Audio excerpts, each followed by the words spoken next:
Hi, folks. I am getting some unusual assignments from a few of you in this section, and I think maybe you're just confused.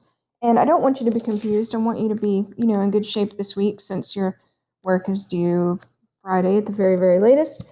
So let's just go through and look at the instructions. Guys, most of the time, everything is going to be in the instructions. And since this is an online course, you do have to go in and read those instructions and follow them in order to earn the best possible grade for each assignment. So let's go and look at the complete assignment for Unit 2. I'm going to click on View, and this is a different view from you, but you still have this information. So we're told, make a list of 10 questions for your narrative interview. And a narrative is just a story. And I even have a link here that tells you exactly what a narrative is, if you didn't understand what that means. But it literally is just a fancy word for story. So choose an interviewee, conduct your interview, and then submit your rough draft. Anytime you submit a rough draft, that is you sending it to the professor so the professor can have a look at it and tell you what you need to work on. You cannot submit your rough draft and then make a copy of it and submit it again as your final draft. A lot of you are doing that. That completely misses the point of a rough draft being due 1 week and a final draft being due another week. And I don't mind this week popping in and out of VCamp to see if anyone has uploaded anything new and grading it ASAP so that you can get that final draft in. But you can't just turn in the same thing for your rough draft and your final draft, because that will make your final draft grade really, really bad. So let's look at this information. Make a list of 10 or more questions that you can use to interview someone for a narrative, which is a story that you'll write in class. A narrative is a fancy word for a story. It should have a beginning, middle, and end. It isn't simply an essay like, why do you love dogs? It has characters. It has a character or characters, a character who does something and learns from it. So you can't just give me an account of a time that someone went fishing and nothing happened. That's not a narrative. A narrative has to be a story. It has to have characters. It has to have a plot. It has to have a beginning, a middle, and an end. And the character has to learn something from it. And that's what I want you to put into that story. I don't want to see your questions in your story. I don't want to see the word I in your story. I don't want to see the word you in your story. I want it to be in third person, and I want it to be a story. So here's some definitions of narrative. I'm not going to click on that. I'm going to let you do that. But I go on to say, I want you to write a narrative that is not your story, but someone else's story. Older people are awesome for this kind of thing. You do have to conduct an interview. Your interview should be live because that will allow you to ask questions that you hadn't planned on asking. Plan for your interview by writing 10 questions and submitting them, and you can write more if you want. Here's the kicker, and this is what some of you totally ignored. Your questions should be designed to get as much information as possible from the person interviewing. And I gave you some examples. Tell me about the scariest thing you've ever done.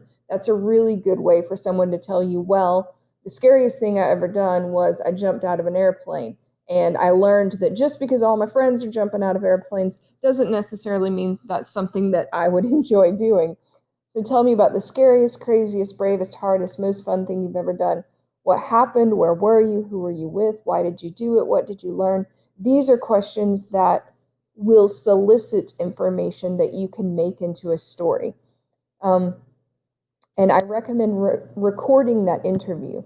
If you know someone who has a story, you can ask specifically about it. Like if you have grandparents and you know that something really crazy happened to them, you can ask them about it if you want to. And then I give you some notes. Take your notes and write down the questions. Ask other questions in addition to the ones that you had planned. If you're a fast typist, you can type it and somehow record it. That way you can go back to it. Try to grasp a clear group of events from beginning to middle to end to help you write the story. Again, you are writing a story based on someone's experience. You have permission to change the story. You're not a reporter here. You're a creative writer. And you can even change the characters' names. Okay, so, and be sure to get material for a conclusion. Ask them how it changed them or what they learned. Guys, all this information is in here. If this is new to you and you're saying, oh my gosh, I'm glad Miss Quinn explained this, it's all in here, guys. And you are welcome to reach out to me. You know I get back to you really quickly if you send me a message. But don't just look in here and say, oh, I have to write 10 questions and just write them about whatever you feel like. That's not going to work. This is a college course, and you have to be really careful in an online course to do exactly what's requested of you. Let's jump ahead to Unit 3. So Unit 3 says submit your rough draft. Once again, you've got to submit a draft. This is just your best shot at doing the essay for the first time, and I'm going to give you some feedback.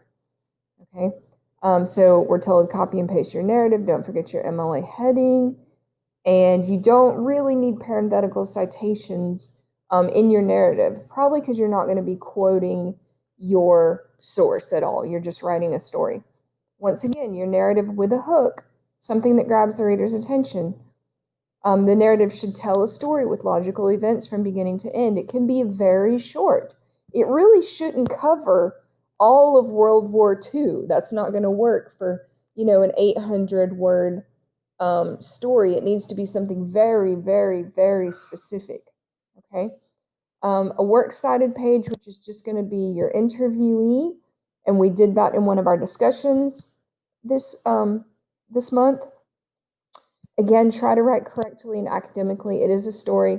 Punctuation and sentence structure isn't quite as strict as it would be in a research paper, but you should still try to write correctly.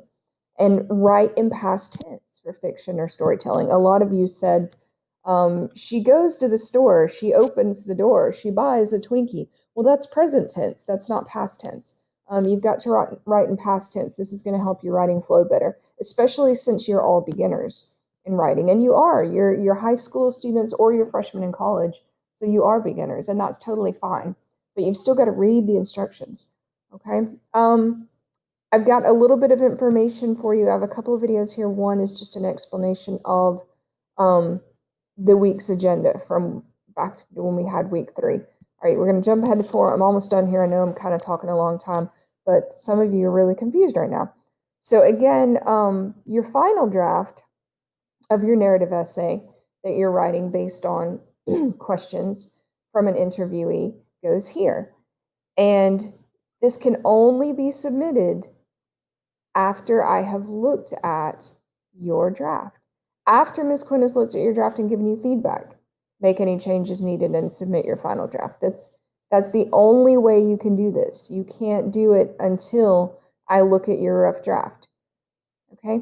I hope that was helpful. If there's anything else I can do to answer your questions, let me know. You guys got some work to do over the next 48 hours. I know you started late, but I did give you a 30-day extension on units 1 through 4, and I took out all the discussion responses that you had to do. So really need to get this baby done, okay? Reach out to me if you need help, and have a good night.